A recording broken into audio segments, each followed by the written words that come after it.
Next up, we're in Seven Hills in Brisbane. We're in the suburbs of sunny Brisbane this morning, and if you love a good classic American style home, you're going to love this gem. I'm meeting with Claudine Sheppard, who designed and built this character-filled home. What a beautiful facade. Thank you. Is this all your work? Yes. So you built it, designed it? And... Yes, we did. Yes. Yep. And are now living in it? Yes, we are. Yes. Okay, well, I'm very excited to see through. Shall we go? Yeah, Let's have go. a look.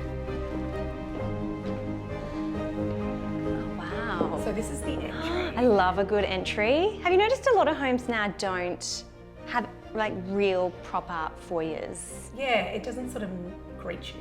It's that initial welcome into the home that I love. Yeah, And I agree. guess, I mean, this home's a very classic American Cape Cod influence. Definitely. And that is something Americans do well, is a good foyer. I agree.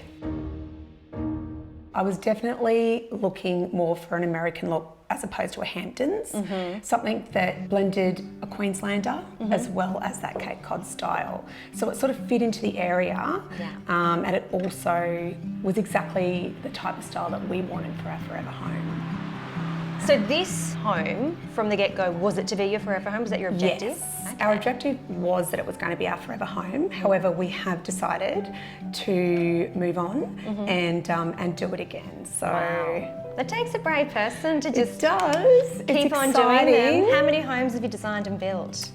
This would be our third. Okay. This is probably definitely my favourite. Yeah. So were you involved in the design process all the way through? Do you work with the designer? I actually do it myself as a side business. Okay. I manage and look after new builds and also renovations through my business Hydrangea House. Oh, amazing. Well, that makes me very excited to see through. Let's go. All right, great. Oh, wow. Oh, it's beautiful. Thank you. Very classic American, you're right. Without being, you know, too Hamptons, it's sort of, I guess you've left it quite open to be interpreted a few different ways, which is nice. Yeah, well, I didn't want it to be something that was going to be on trend, and I guess then over the years go out of fashion. Yeah. So I wanted it to be classic, something that would stand the test of time. Yeah, this looks very timeless.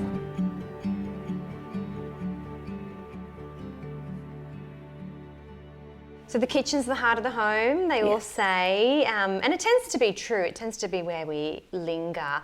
Did you place a lot of emphasis on the kitchen design? Definitely. This is probably my go-to look. I did change it up a bit though, and I added a bit of colour this time. With the black? Yes. Or is it black? It's Monument. Okay. Yeah. Yes. So I didn't want it to be too harsh. I find that black can be a little bit too harsh on the eye, whereas this sort of blends in with the darker wooden floors, and it's a nice contrast to the white. Yeah, it does, it's beautiful. I noticed the roof, it's a really, I think it's really important to get the tile right. I And agree. you really have in this case, because it's that, definitely that classic American shingled look without actually being shingles. We wanted a tiled roof. However, I just found that there wasn't one really that was traditional to the Cape Cod look. So I did look around for quite a while, and this particular product just stood out to me. And that's why we decided to use it. So it's very much got that shingle tile look that is very traditional of the Cape Cod style, and we're very happy with it. So we decided that we wanted to go for a darker colour, just so that there was a contrast between the white and the dark. I was a little concerned, however, that I have had darker roofs in the past that were tin, and it was very hot. Yes, I've heard that be an issue. Tin and I guess any sort of metal, because It attracts the heat, but so does the dark colour. It has not in this case. In fact, we've found that it's been quite cool in the warmer months, and then in the colder months it's been warm, so that's been great. So how do you go about coming up with a good floor plan? Okay, this is going to sound crazy, but basically a piece of paper and a pencil and a ruler. Just Just freehand sketch? Yes. So my Yeah. husband and I, just sitting on the lounge one day, just decided what would we want that was probably the most practical for us as a family. And we didn't just think about them as young kids. We also thought about in the later teen years. Yeah, right. So we thought about having a designated TV room so we can enjoy that as a family, or they can have time there and we can have time out with our friends. Yeah, right. So yeah, we looked at the dining, living being downstairs.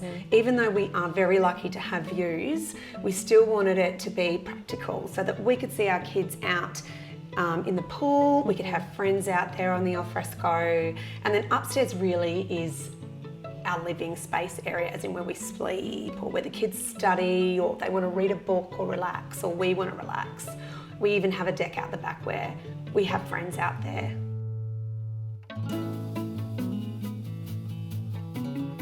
Well, I would say this balcony is money well spent, because this is where you get to take in city views, which is gem. Yeah, this is kind of our entertaining area, so it's a bit of an adult space just for us. So it's nice that I guess we can come up here, have a glass of champagne with our friends, see the city view, and the kids can be swimming in the pool and we can still see them. Yeah. So, Do they it's very do they do practical. high dives into the pool? That's out of bounds. The dads have tried, Not however yet. the kids are not allowed. Yeah, fair enough. You could have some boundaries, I guess. Yeah, exactly. But it's a really nice feel up here, and I guess because it is right off your master bedroom, it's sort of like an extension of the master suite, which is very luxurious.